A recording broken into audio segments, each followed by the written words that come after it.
Wuthering Heights सिर्फ एक film नहीं है बल्कि एक एहसास है। फिल्म देखने से पहले मुझे बिल्कुल भी अंदाजा नहीं था कि इसकी लव स्टोरी इतनी गहरी और दिल को छू लेने वाली होगी।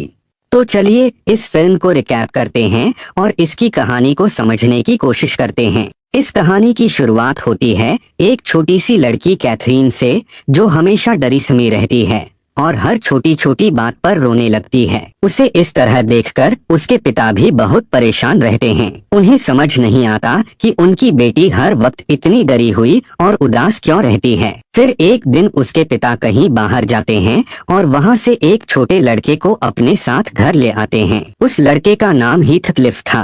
हीथक्लिफ भी बहुत डरा हुआ रहता था क्योंकि उसका पिता उसे रोज मारता पीटता था और कई बार तो खाने तक को भी कुछ नहीं देता था। जब कैथरीन पहली बार हीथक्लिफ से मिलती है तो उसे वह लड़का बहुत अच्छा लगता है। वजह यह थी कि हीथक्लिफ उससे भी ज्यादा डरा हुआ था। कैथरीन उसकी मदद करने लगती है, उसे हिम्मत देती है, उसे हंसाने की कोशिश करती है और उसे अच्छा महसूस कराने में ही उसे सबसे ज्यादा खुशी मिलने लगती है। धीरे धीरे समय बीतता है, उनका बचपन खत्म हो जाता है और दोनों बड़े हो जाते हैं।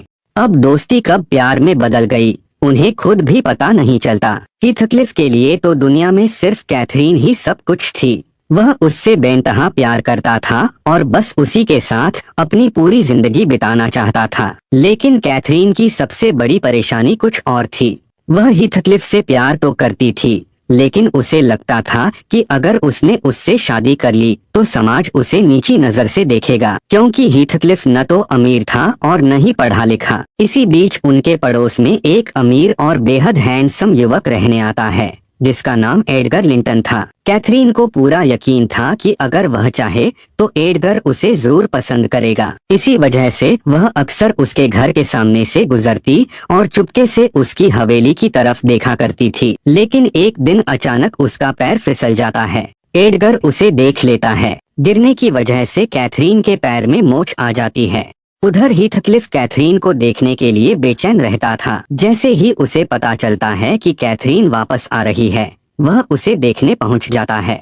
लेकिन जब वह कैथरीन को एडगर का हाथ पकड़े हुए बाहर आते देखता है तो उसका दिल पूरी तरह टूट जाता है।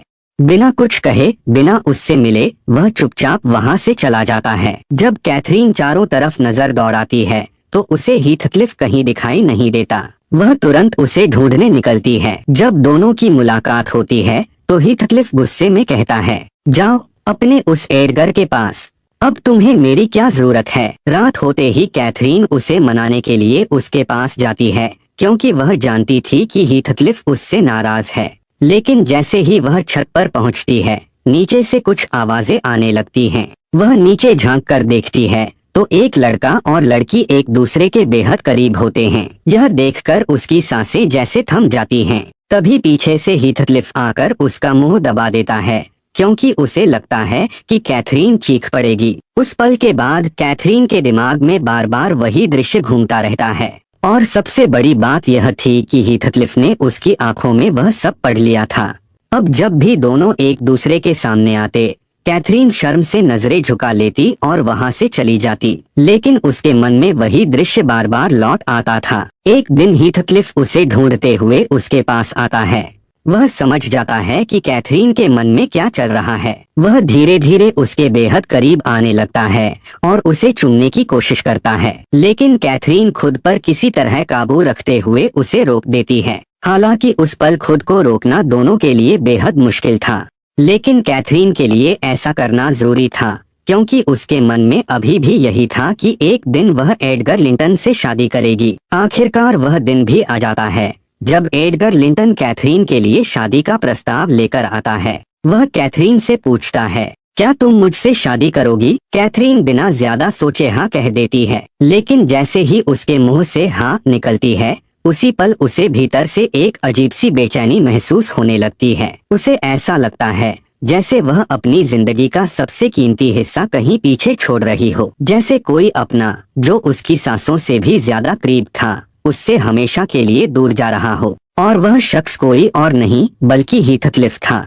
अपने मन को समझाने के लिए कैथरीन अपनी नौकरानी से पूछती है, क्या मैंने एडगर से शादी करने का फैसला सही लिया है? फिर वह खुद ही कहती है, मैं हीथक्लिफ से प्यार करती हूँ और वह भी मुझसे प्यार करता है, लेकिन अगर मैंने उससे शादी कर ली तो समाज में मेरी इज्जत नहीं रहेगी, मुझे पूरी जिंदगी गरीबी में गुजारनी पड़ेगी। लेकिन कैथरीन को जरा भी अंदाजा नहीं था कि उसकी कही हुई एक एक बात हीथक्लिफ सुन रहा था। इतना सुनते ही उसका दिल पूरी तरह टूट जाता है। वह बिना कुछ कहे, बिना किसी से मिले, चुपचाप वहाँ से हमेशा के लिए चला जाता है। कुछ देर बाद कैथरीन को एहसास होता है कि वह हीथक्लिफ के बिना नहीं रह सकती। वह उसे ढूंढने निकलती है। हीथक्लिफ जा चुका था। उसके बाद कैथरीन पूरे 1 साल तक उसका इंतजार करती है। हर दिन उसे यही उम्मीद रहती है कि शायद आज वह लौट आएगा, लेकिन 1 साल बीत जाता है। हीथक्लिफ का कोई पता नहीं चलता। आखिरकार मजबूर होकर कैथरीन एडगर लिंटन से शादी कर लेती है, लेकिन शादी के बाद भी वह कभी सच में खुश नहीं रह पाती। उसके चेहरे पर मुस्कान तो होती है, लेकिन दिल के अंदर सिर्फ हीथक्लिफ की यादें बसी रहती हैं। वह हर पल उसे याद करती है, लेकिन कभी अपने पति एडगर को इस बात का एहसास नहीं होने देती। फिर देखते ही देखते 5 साल बीत जाते हैं और एक दिन अचानक हीथक्लिफ वापस लौट आता है, लेकिन इस बार वह पहले वाला गरीब डरा हुआ लड़का नहीं था। अब वह स्मार्ट था, हैंडसम था, अमीर था, बिल्कुल वैसा जैसा शायद हर वह लड़का बनना चाहता है जिसका दिल कभी टूट चुका हो। वह अपने पुराने घर और पुराने लोगों के बीच वापस आता है। जैसे ही इसाबेला लिंटन उसे देखती है, वह पहली ही नजर में उसे पसंद करने लगती है। दूसरी तरफ कैथरीन भी यह बात तुरंत समझ जाती है कि इसाबेला के दिल में हीथक्लिफ के लिए भावनाएं पैदा हो चुकी हैं। यही बात कैथरीन के दिल में जलन पैदा कर देती है। अब वह हर हाल में दोनों को एक दूसरे से दूर रखना चाहती थी, इसीलिए वह अपने पति एडगर से कहती है, अब हीथक्लिफ को इस घर में नहीं आना चाहिए। एडगर भी उसकी बात मान लेता है। इसके बाद हीथक्लिफ वापस अपने पुराने घर चला जाता है। वहां पहुंचकर उसे कैथरीन के पिता की आखिरी सांसों की खबर मिलती है। इसी बहाने कैथरीन भी अपने पुराने घर आती है और यहीं से उनकी जिंदगी एक बार फिर ऐसे मोड़ पर पहुंच जाती है जहां से वापस लौटना लगभग नामुमकिन था। अपने पुराने घर में दोबारा मिलने के बाद हीथक्लिफ एक बार फिर कैथरीन के बेहद करीब आने लगता है। वह उसे अपनी बातों में उलझाता है, पुराने दिनों की याद दिलाता है और उससे कहता है, मैं आज भी तुमसे उतना ही प्यार करता हूँ। तुम एडगर को छोड़ दो और मेरे पास वापस आ जाओ। धीरे धीरे दोनों फिर से एक दूसरे के साथ समय बिताने लगते हैं। यह सिलसिला कई दिनों तक चलता रहता है, लेकिन जैसे जैसे समय बीतता है, कैथरीन के मन के अंदर एक अजीब सी बेचैनी जन्म लेने लगती है। उसे अपने आप से ही नफरत होने लगती है। वह सोचने लगती है, दिन में मैं हीथक्लिफ के साथ रहती हूँ और रात को अपने पति एडगर के साथ। मैं कैसी इंसान बन गई हूँ। मुझे खुद से ही घिन आने लगी है। उसका मन अब इस बोझ को और ज्यादा सहन नहीं कर पा रहा था। उधर इसाबेला लिंटन पहले ही हीथक्लिफ से प्यार करने लगी थी और फिर एक दिन हीथक्लिफ उसी इसाबेला से शादी कर लेता है। यह खबर सुनते ही कैथरीन की जैसे पूरी दुनिया ही उजड़ जाती है। वह सोचने लगती है, जिस इंसान ने मुझसे हमेशा प्यार करने की बातें की, जिसने मेरे साथ इतने पल बिताए, उसी ने आज किसी और से शादी कर ली। यह बात उसके दिल को अंदर तक तोड़ देती है। अब इसाबेला हीथक्लिफ के साथ रहने लगती है।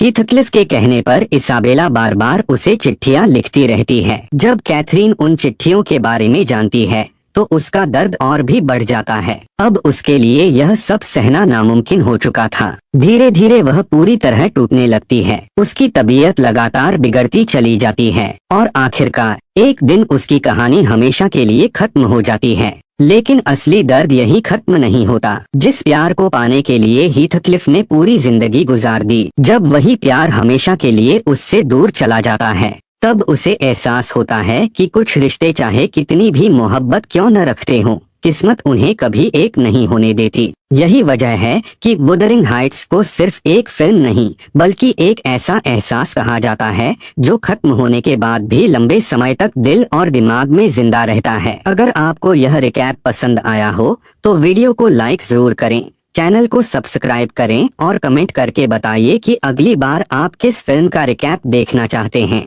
मिलते हैं अगली वीडियो में, तब तक के लिए धन्यवाद।